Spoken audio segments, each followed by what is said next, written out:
হযরত বিলাল হাবশী রাদিয়াল্লাহু তাআলা আনহু তিনি যখন আযান দিলেন সমস্ত সাহাবারা একে জমা হয়ে গেল।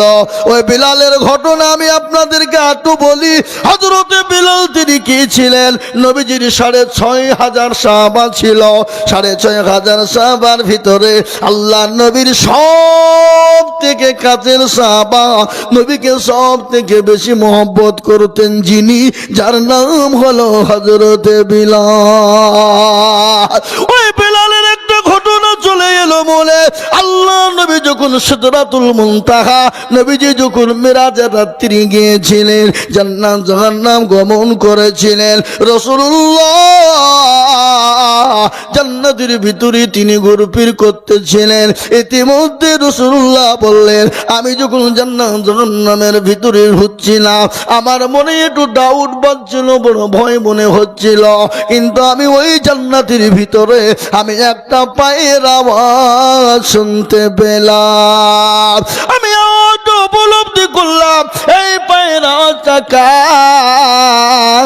এই পায়ের আওয়াজটা হলো হযরত বিলাল হাবশী রাদিয়াল্লাহু তাআলা আনহু। রাসূলুল্লাহ মিরাজ থেকে ফিরে এলেন, আসর পরে বিলালকে ডেকে বলেন, বিলাল রে, ও বিলাল, বলো তুমি কি এমন আমল করো? বলেন, নবী গো, আমি তো আপনার মূর্খ সাহাবা, আমার তো কোনো জ্ঞান না, আমার তো কোনো বুদ্ধি না। ইয়া রাসূলুল্লাহ, আমি কোনো আমল করতে পারি না। বলে, আবু বিলাল বলো বলো কি এমন তুমি আমল করো? আমি জান্নাতের ভিতরে যখন ঘুরতেছিলাম বিলাল গো, আমি তোমার পায়ের আওয়াজ ওই জান্নাতের ভিতরে দেখতে পেলাম। বলে, ইয়া রাসূলুল্লাহ, আমি বিলাল তো আমল করি না। রাসূলুল্লাহ, আমল যখন ওযু চলে যেত আমি সঙ্গে সঙ্গে বিলাল আমি ওযু করে নিতাম, আর ওযু করার সঙ্গে সঙ্গে ওযুর 2 রাকাত নামাজ আদায় করতাম। নবী বলে, ও বিলাল, এ আমল তুমি ছেড়ে দিও না, যতদিন বাঁচবা এ আমলটা তুমি ধরে রাখবা। ওই বিলালের ঘটনা, বিলালের ওপর এত অত্যাচার হয়েছিল, এত অত্যাচার হয়েছিল, রাসূলের জীবনে রাসূলকে সব থেকে বেশি ভালোবাসতেন।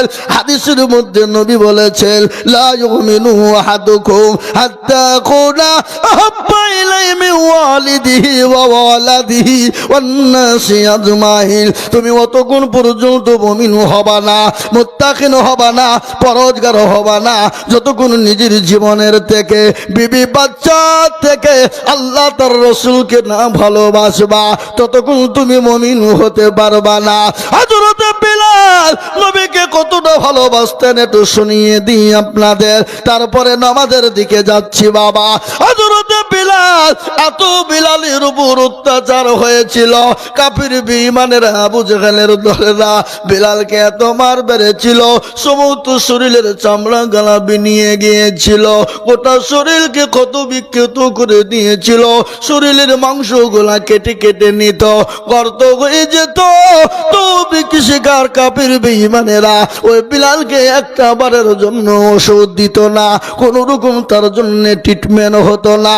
হযরত বিলালের গলার ওপর পা তুলে দেওয়া হলো, 2 পায়ে উঠ বেঁধে দেওয়া হলো, জিহ্বাকে টেনে বের করে প্যারাককে মেরে দিল, দিয়ে বলল, বিলাল রে, একটা বার বল আল্লাহ মানি না, একটা বার বল নবীকে মানি না।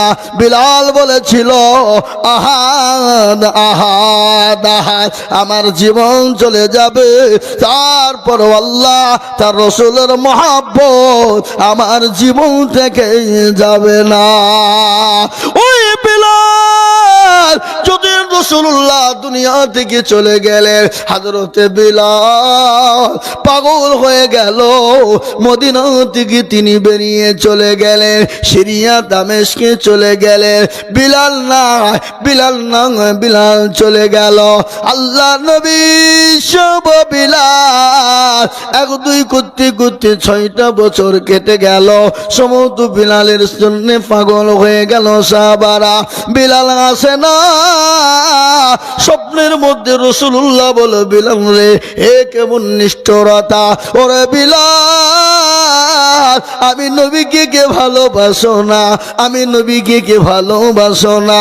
ও বিলাল, রে বিলাল, আমার কবরটা জিয়ারত করবি আয়, আমার কবরটা জিয়ারত করবি আয়। হযরত বিলাল আল্লাহ নবীর স্বপ্নে দেখার জন্যে, স্বপ্নে দেখার পর ওই সিরিয়া দামেস্কে পানি দিয়ে তিনি মসজিদে নববীতে মদিনায় চলে এলে।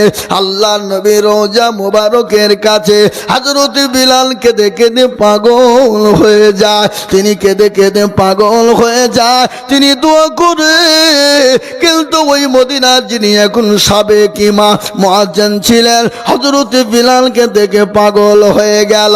বিলালকে জড়িয়ে ধরেছে। মদিনার মাটিতে নববীতে ঘোষণা হয়ে গেল বিলাল এসেছে। সমস্ত সাহাবারা একে একে মসজিদে নববীতে জমা হয়ে গেলেন। হযরত বিলালকে বলল, ও বিলাল, তুমি নবীকে ভালোবাসো, আমরা ভালোবাসি না।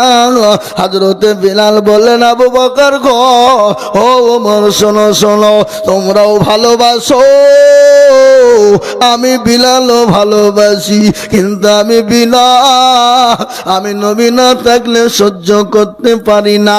আমি নবী না থাকলে আমি সহ্য করতে পারি না, দাঁড়াইতে পারি না। আমি এই জন্যে আমি মদিনা ছেড়ে দিয়ে দামেস্কে সিরিয়ায় চলে গেলাম। বলে, বিলাল রে, তুমি এসেছো ভালো, আজকে তুমি মসজিদে নববীতে আজান তুমি দিয়ে দাও। বিলাল বলে, আবু বকর, ও ওমর, আলী, আমি বিলাল আজান দিব না। বলে, কেন দিবা না? বলো বলো বলো আলী, বলো বলো ওমর, আবু বকর, আমি বিলাল আজান দিলে আমার নবী জামাতে নামাজে আসতো, মসজিদে আসতো। আমি বিলাল যদি আজান দিই, বলো নবী কি আসবে? সঙ্গে সঙ্গে বলে, ও বিলাল, আজান তুমি দাও। বলে, আমি দিব না। সাহাবারা মাশওয়ারা করলেন, আমাদের কত বিলাল শুনবে না।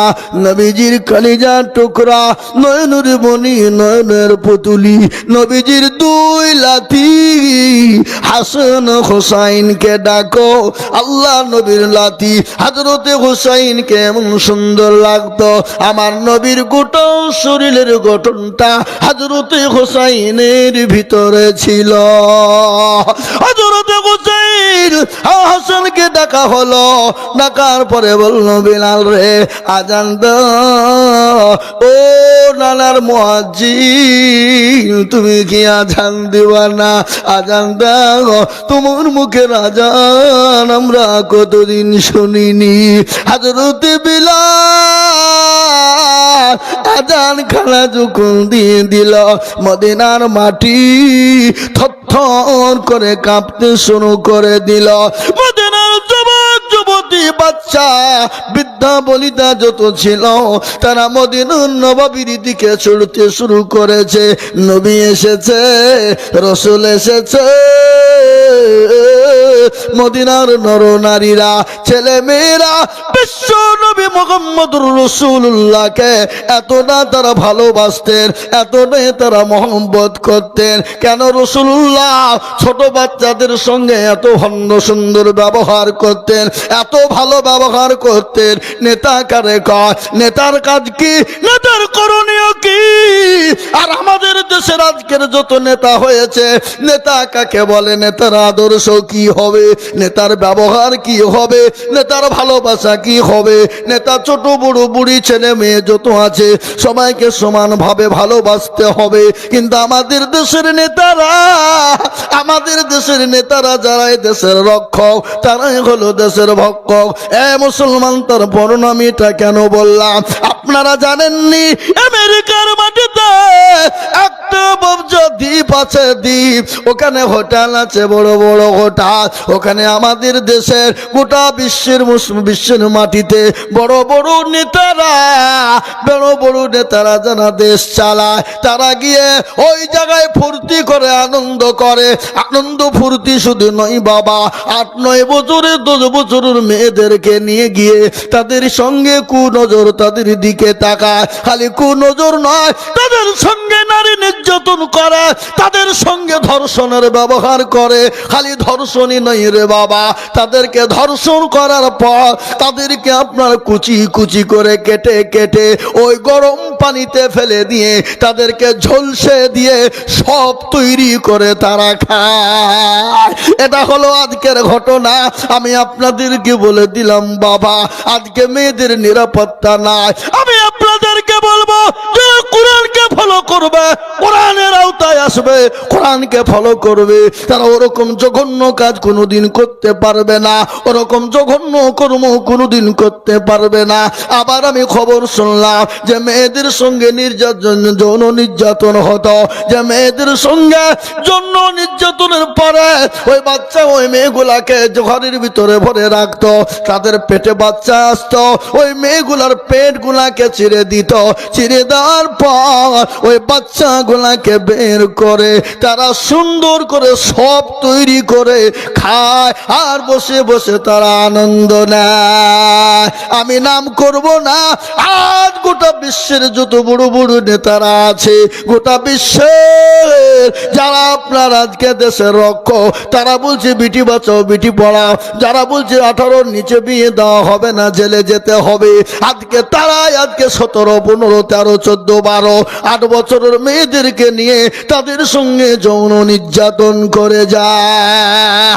রাসূলুল্লাহ সাল্লাল্লাহু আলাইহি ওয়াসাল্লাম তিনি কি ব্যবহার করেছে, কি ব্যবহার না করেছে, ছোট বাচ্চাদের সঙ্গে কি ব্যবহার করেছে, মেয়েদের সঙ্গে কি ব্যবহার করেছেন, উনি রাসূলুল্লাহ আজ থেকে 1450 বছর আগে তিনি বর্ণনা দিয়ে গেছেন, ঘোষণা দিয়ে গেছেন। ওটার ওপর যদি আমরা চলতাম, আজকে দেশের ভিতরে নারী নির্যাতন হতো না, জানা ব্যভিচার হতো না, আজকে কোনোদিন নারী নির্যাতন জানা ব্যভিচার হতো না। আমি আপনাদেরকে বলবো বাবা, ও আল্লাহ ওয়ালা, আজ আছি কাল চলে যাব, কখন আছি কখন চলে যাব, জীবনের গ্যারান্টি নেই। তাই আমি আপনাদেরকে বলে যা, রাসূলুর সাহাবা হযরতে বিলাল তিনি আজান যখন দিলেন, বিশ্ব নবীর দরবারে মসজিদে নববীতে সাহাবারা জমা হয়ে গেলেন। আল্লাহর নবীর সাহাবা তালাকা নামাজ পড়ে মসজিদ থেকে বেরিয়ে চলে যায়। বিশ্ব নবীর সাহাবারা বলে, ও তালাকা বসে যাও। তিনি সঙ্গে সঙ্গে বসে গেলেন। আল্লাহর নবী সাহাবারা যখন বসে গেলেন, রাসূলুল্লাহ তাসবিহ তাহলিল দোয়া থেকে ফারেগ হয়ে সমস্ত সাহাবাদেরকে বসতে বললেন। বসলেন। নবী বলেন, তালগা, ওরে আমার তালগা, তুমি কোরআনের মজমাতে কেন বসো না? আমি নবীর মজমায় কেন বসো না? তোমাকে কি ভালো লাগে না? হযরতে তালগা চোখ দিয়ে ঝরঝর করে পানি ঝরে যায়। বলে, নবী গো, আমি মনে করেছিলাম কাউকে বলবো না, কাউকে জানাবো না। ইয়া রাসূলুল্লাহ, আজ আপনি জিজ্ঞাসা করেছেন, আমি তালহা, আমি না বলেও থাকতে পারলাম না। বলে, কেন রে তালহা? রাসূল আপনি যেদিন থেকে বলেছেন যারা এক ওয়াক্ত নামাজ ছেড়ে দেয়, তারা নামাজ ছেড়ে দিল না, তারা দুজন এক লোক যারা এক ওয়াক্ত নামাজ কাজা করে দেয়, তারা কাজা করলো না, 2,88 বছর তারা জাহান্নামে পড়বে।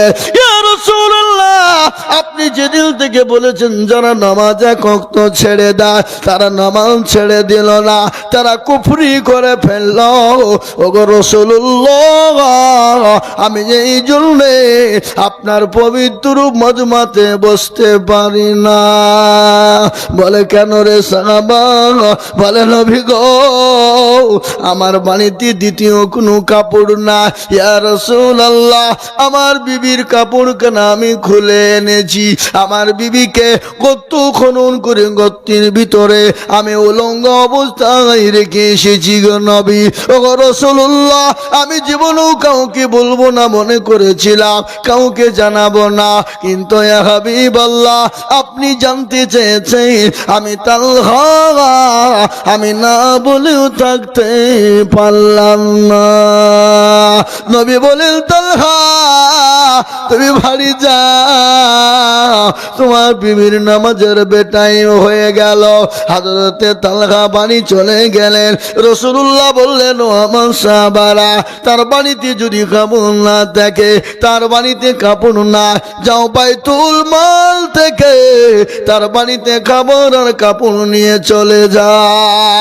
বিশ্বনবী সাহাবা হযরতে তালহা বাড়ি চলে গেলেন। বাড়িতে গিয়ে বিবিকে ডাক দিলেন। বিবি বলেন প্রাণের স্বামী গো, আপনার কেন দেরি হয়ে গেল? আমার যে নামাজের বেটাই হয়ে গেল। ও স্বামী, আমার নামাজ যে কাজা হয়ে গেল, আমি আল্লাহর দরবারে কালা স্বামীর কান গড়ে হয়তো দাঁড় হতে হবে। আমাকে আল্লাহ জিজ্ঞাসা করে বলবে, ও তালহার বিবি বল বল বল তোর নামাজ কেন কাজা হয়ে গেল? আমি কি জবাব দিব বলো? বিবিকে বলেন বিবি রে, ও প্রাণের বিবি শোনো, আমি কারো কাছে বলতে চাই না, কিন্তু রাসূলুল্লাহ জিজ্ঞাসা করেছে, আমি না বলেও থাকতে পারি না। স্বামী তিরমিলি দোয়া করলেন, ও আল্লাহ দুনিয়ার কোনো মানুষের কাছে সাহায্য চাই না, দুনিয়ার কারো কাছে সাহায্য নিব না। ও আল্লাহ আমাদেরকে দুনিয়ার কেউ যদি সাহায্য করে, সাহায্য করার আগে আমাদের মৃত্যু জানে হয়ে যায়। সাহাবারা বাইতুল মাল থেকে কাপড় চোপড় খাবার নিয়ে গেল। দরজার গিয়ে সালাম দিল, উত্তর নাই। সালাম দিল, উত্তর পাওয়া গেল না। তারপরে দরজা খুলে দেখলো, ডাকা হলো, উত্তর নাই। বাড়ির ভিতরে ঢুকে দেখছে স্বামী স্ত্রী দুনিয়া জমিনে তারা বেঁচে না। এ ছিল তাদের জীবন, কিন্তু তাদের নামাজ কাজা ছিল না। আর আজকে আমাদের এত খাবার, এত খাবার, এত কাপড়, এত পোশাক, তারপরেও মুসলমান আজ আমরা নামাজ পড়ি না, তারপরেও মসজিদে যাই না, তারপরেও নামাজ আদায় করতে পারি না। হ্যাঁ মুসলমান, আমি আপনাদেরকে বলবো বাবারে, ও আল্লাহওয়ালা, তাই আমি প্রথমেই বলেছিলাম আমি তিনটে কথা বলবো, দুটো করলে জান্নাত, একটা জাহান, তিনটে করলে জাহান্নাম। এক নম্বর, আপনি যে কাজটা করবেন, যে কাজটার নাম হলো নামাজ, নামাজ, নামাজ। কেউ যদি 5 ওয়াক্ত জামাতের সঙ্গে, পাবন্দির সঙ্গে যদি নামাজ আদায় করতে পারে, এভাবে খুশু খুজুর সঙ্গে নামাজ আদায় করতে পারে, সুন্দরভাবে নামাজ আদায় করতে পারে, আল্লাহ তার জন্য জান্নাতের 8টা, আল্লাহ তার জন্য জান্নাতের 8টা দরজা খুলে দিবে। সে জান্নাতে চলে যাবে, পৃথিবীর কেউ তাকে বাধা দিতে পারবে না। এক নম্বর, 5 ওয়াক্ত নামাজ পড়বে, খুশু এবং খুজুর সঙ্গে নামাজ আদায় করবে, জান্নাতে প্রবেশ করবে, কেউ ঠেকাইতে পারবে না। এক নম্বর। দ্বিতীয় নম্বর হলো ওই ইবাদতটা করবেন। কোন ইবাদতটা? আমার পূর্বে মাওলানা জয়নুল আবেদিন তিনি কথার দ্বারাই বুঝিয়ে দিয়ে গেছেন। কি বলেছেন জানে? তিনি বলে গেছে, মা বাপের খিদমত করবে, মা বাপকে কোনোদিন কষ্ট দেবে না, মা বাপকে কোনোদিন গালি দিবে না, মা বাপের সঙ্গে কোনোদিন খারাপ ব্যবহার করবে না, মা বাপের সঙ্গে অত্যাচার জুলুম করবে না, মা বাপের সঙ্গে অন্যায় করবে না, মা বাপকে শব্দটুকু দিবে না। কোরআন তার প্রমাণ দিয়ে বললেন, ওয়াকুল্লাহুমা কওলান কারীমা। তুমি তোমার মা বাপকে মারো তো দূরের কথা, তুমি তোমার মা বাপের সামনে চোখ রাঙিয়েও তুমি কথা বলো না। আজ আমি বলে দিই, আজকে বিবির জন্য মা পর হয়ে যায়, বিবির জন্য বাপ পর হয়ে যায়, মা বিবির জন্য পর হয়ে যায়, বিবির জন্য মা বাপকে পার করে দেয়। সুন্দর বিবিকে পেয়ে গিয়ে হয়তো বউ পালিয়ে যাবে, বউ আর পাওয়া যাবে না, বিবি পালিয়ে গেলে বিবি পাওয়া যাবে না। এ মুসলমান, আপনি যদি মরদ হন, বিবিকে বলবেন, বিবি রে তুমি আমার আগে নয়, আমার মা বাপ হলো আমার আগে। আমার মা বাপকে যদি ভালো না বাঁচতে পারো, আমার মা বাপকে যদি তুমি ভালো না বাঁচতে পারো, তোমার মতন বিবির আমার কোনো প্রয়োজন নাই। মুসলমান, 2 নম্বর হলো মা বাপকে ভালোবাসা দেবেন, মহব্বত করবেন, মা বাপকে কোনোদিন দুঃখ কষ্ট দেবেন না। আল্লাহু আকবার। মা বাপের দোয়াতে আপনার জন্য জান্নাতের দরজা খুলে যাবে। 2 নম্বর দুটো কাজ আপনি করবেন। 3 নম্বর কাজটা আপনি জীবনেও কোনোদিন করবেন না। কোন কাজটা করবেন না? ইন্নাকা লাগালা, আল্লাহ কোরআনে বললেন ইন্নাকা লা, কোরআন ভুলে এলাম না, শিরকুল আযীম। হুজুর কি আছে একটা, ইন্না শিরকা লা যুলমুন আযীম। মুসলমান দরদি, শিরক করবেন না যতদিন দুনিয়া জমিনে বেঁচে থাকবেন, যতদিন বেঁচে থাকবেন খবরদার শিরিক করবেন না। শিরিক যদি করে, আল্লাহর সঙ্গে যদি শিরিক হয়ে যায়, আপনি নামাজ রোজা হজ যাকাত ইবাদত যতই করুন না কেন, আপনি আল্লাহর জান্নাত যেতে কিন্তু পারবেন না। সব থেকে বড় গুনাহ হলো ইন্না শিরকা লা যুলমুন আযীম। সব থেকে বড় গুনাহ হলো শিরকের গুনাহ। শিরকের গুনাহ আল্লাহ সব গুনাহ ক্ষমা করবেন, কিন্তু শিরকের গুনাহ ক্ষমা হবে না। আপনাদের দেশের লোক শিরক করে না নাকি? শিরক করে না? আলহামদুলিল্লাহ। সব থেকে বড় গুনাহ শিরক কাকে বলে? 8-10 বছর বিয়ে হয়েছে, বাচ্চা হয়নি, তালতলা বেলতলা গাছতলা মেহেদিতলা হরহরিয়া লালডাঙ্গা পেয়ারডাঙ্গা আলহাদি হানফি শাফি মালিকি ছোট পীর বড় পীরের দরবারে গিয়ে বলছে মেরে খাজা গোদ মে এক লড়কা বানা দো। আল্লাহ বলছে তোকেও ফাটাবো, খাজাকেও ফাটাবো। এই সন্তান দর মালিককে জোরে কর। সন্তান দর মালিক হলেন আল্লাহ। কোরআনে আল্লাহ রাব্বুল ইজ্জাত বলে দিলেন, সুন্দর করে আল্লাহ বলেছেন। আল্লাহ বললেন আমি কাউকে বেটা দিই তো বিটি দিই না, কাউকে বিটি দিই তো বেটা দিই না, কাউকে বেটাও দিই বিটিও দিই, কাউকে কিছুই দিই না। ইন্নাল্লাহা আলা কুল্লি শাইইন কাদির। আল্লাহ বললেন আমি সর্বশক্তিমান, আমি যাকে মন চাই বেটা দিই বিটিও দিই, আবার যাকে চাই আমি বেটাও দিই না বিটিও দিই না, আবার কিছুই দিই না। এটা আমি আল্লাহ, আমার কুদরত। এই বাবা, মুসলমানরা শিরিক করে। এই বাঁকুড়া জেলা, নাম শুনেছেন আপনারা? আমি 3 দিন জালসায় ছিলাম। ওখানে এক সাধু বাবা বসে আছে, হুজুর বুঝলেন?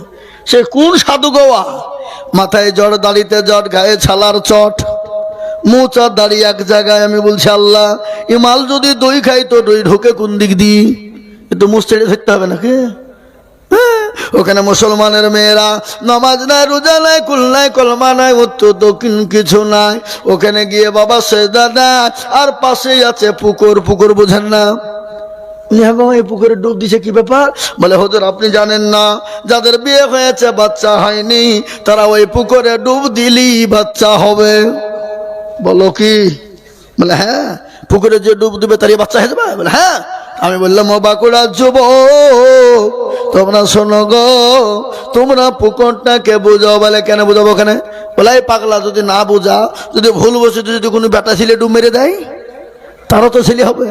বলে হুজুর আপনি কি বলছেন? বলে না, তোমার কথাই বলছি, যে ডুব মারবে তার ছেলে হবে, তাহলে বেটা ছেলে ডুব দিলেও তো তার ছেলে হবে। এরকম ভণ্ড আমাদের দেশে আছে না নাই? কতক্ষণ কতক্ষণ।